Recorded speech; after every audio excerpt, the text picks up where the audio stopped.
श्री गुरुदेव दत्त, श्री स्वामी समर्थ. पावणारा गणपती ही कथा एक आधुनिक युगातील तसेच ग्रामीण भागातील आहे. नेहमीप्रमाणे तो डोळे चोळत बेडवर उठून बसला. सकाळी सकाळी झोपेतून उठणे ही त्याच्यासाठी रोजच्या जीवनातील भयंकर त्रासदायक घटना होती. रोज सकाळी तो या त्रासदायक घटनेला सामोरे जात होता. सकाळ होणे म्हणजे त्याला निरुत्साही करण्याचा पृथ्वी आणि सूर्याने रचलेले षडयंत्र वाटत होते. झोप म्हणजे त्याला देवाने दिलेला आशीर्वाद वाटत होता, तर झोपेतून उठणे म्हणजे श्राप वाटत होता. आजही तो मनाविरुद्ध 5-5 मिनिटांचे एक्सटेन्शन घेत कसाबसा जागा झाला. सकाळी सकाळीच त्याने अलार्मचा आविष्कार करणाऱ्या शास्त्रज्ञाचा मनसोक्त उद्धार केला होता. आज त्याचा डिग्रीचा निकाल होता. आज जर आपण पास झालो तर आपण ग्रॅज्युएट होणार, नापास झालो तर पुढच्या वर्षी ग्रॅज्युएट होण्याची अपेक्षा तो मनोमनी बाळगून होता. शिस्त, अभ्यास, व्यायाम, योगासने, सकाळी लवकर उठणे, जबाबदारी, घरातील कामे, नीटनेटकेपणा, वेळेचं महत्त्व या सर्व बाबींचा त्याला कधी आभासही होत नसे. जीवनाला अगदी साध्या सरळ पद्धतीने जगायला हवे, मात्र लोकांनी जीवनात वरील सर्व बाबी आणून जीवन किचकट बनवले आहे असे त्यांना नेहमी वाटे. तर असा आहे या कथेचा नायक. नाव तयाचे तेजस. त्याचे फक्त नावच तेजस होते, बाकी त्याचे जीवन जगण्याचा कोणत्याच पैलूमध्ये कसलेच तेज नव्हते. आज त्याचा रिझल्ट लागणार होता. नेहमीप्रमाणे थंड पावित्र्यात टंगळमंगळ करत तो आवरत होता. तेजू, अरे लवकर आवर, काल गणपती बसलेत. आज मला त्या पावणाऱ्या दगडी गणपतीच्या दर्शनाला घेऊन चल बरं. किचनमधून तेजसच्या आईचा आवाज आला. आई, आज माझा रिझल्ट आहे. मला कॉलेजला जायचंय. तू तुझं जाऊन ये ना यार. तेजस जांभई देत कंटाळवाण्या सुरात म्हणाला. अरे मला गाडी चालवता येते का? तो पावणारा दगडी गणपती आपल्या शहरापासून 8 ते 10 किलोमीटर दूर जंगलात आहे. हे बघ तेजस, मी तुझं आज काही ऐकणार नाही. आपण दोघेही गणपतीचे दर्शन घेऊन येऊ. तू नंतर जा कॉलेजला. चल आता आवर लवकर. किचनमधून बाहेर येत आईने दरडावून सांगितले. बरं ठीक आहे. आता सकाळी सकाळी डोकं खाऊ नको. जाऊ आपण. रटाळ आवाजात बोलून तेजस अंघोळीसाठी निघून गेला. पावणाऱ्या दगडी गणपतीचे मंदिर शहरापासून 10 किलोमीटर दूर एक निसर्गरम्य ठिकाणी होते. असे म्हणतात की तेथील एका शेतकऱ्याला उंदराचा खूप त्रास होत होता. ते उंदीर त्याच्या शेतातील पिकाचे नुकसान करत होते. उंदराच्या केलेल्या हानीमुळे त्याच्या शेतीचे उत्पन्न कमी होत होते.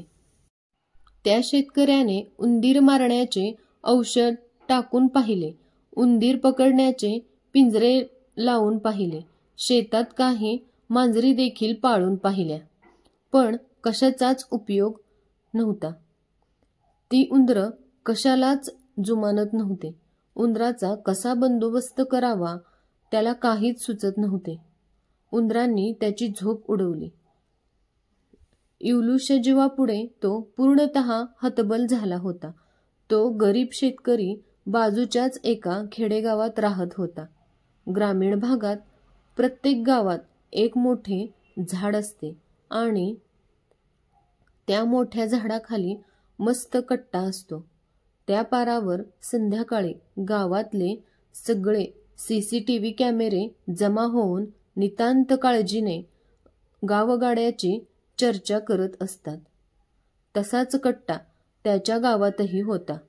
CCTV कॅमेरे म्हणजे गावातील म्हातारे लोक. त्या पारावर जमणाऱ्या शास्त्रज्ञांसमोर एके दिवशी त्या गरीब शेतकऱ्याने उंदराचा होणाऱ्या त्रासाचा मुद्दा मांडला. अगदी काही क्षणात अनेक पर्याय, उपाययोजना आणि सल्ले त्याच्या कानावर गर्दी करू लागले. सर्वजण आपापल्या परीने त्याला उपाय आणि सल्ले देऊ लागला. त्याच सल्ल्यांच्या गर्दीतील एका लक्षवेधी सल्ल्याने त्याचे लक्ष वेधले. तो सल्ला गावातील सर्वात जुनो खोड म्हणजे गणपत आजोबाने दिला होता.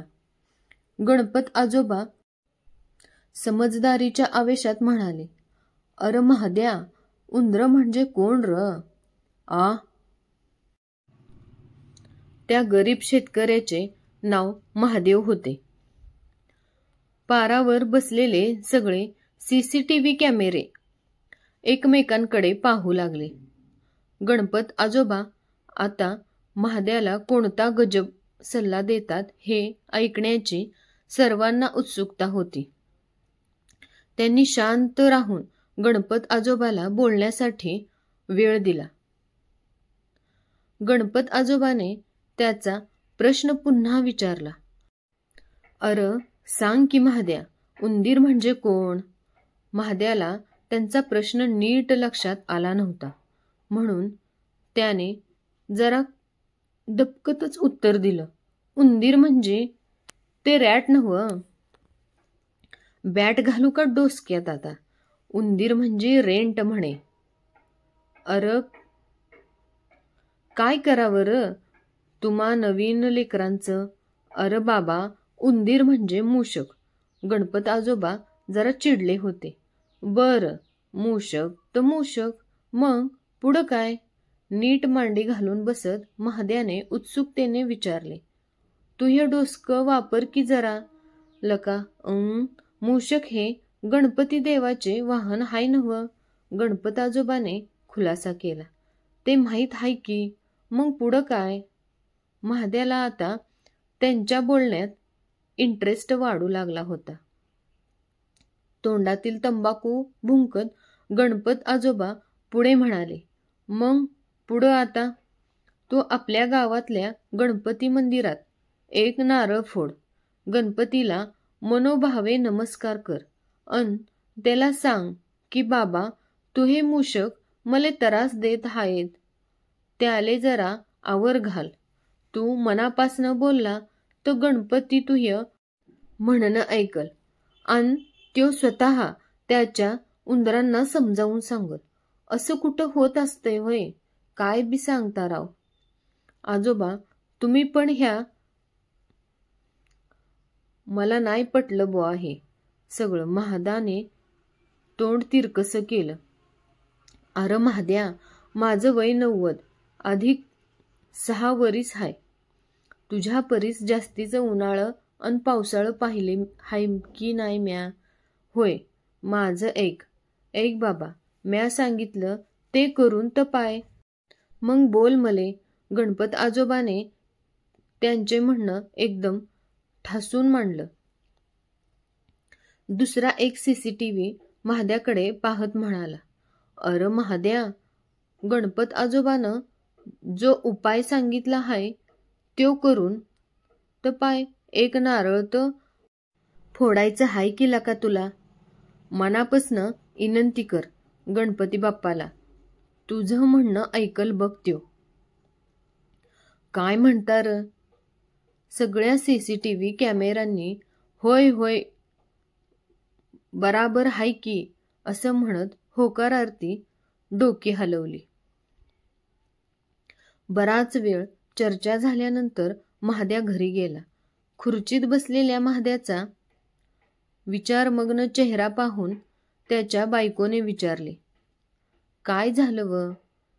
असा कोणता मोठा विचार करत बसले? तोंड बघा जरा कसं झालंय." धन्यवाद. यानंतर आपण पुढील भाग म्हणजेच यानंतरची कथा पुढील भागात पाहूयात.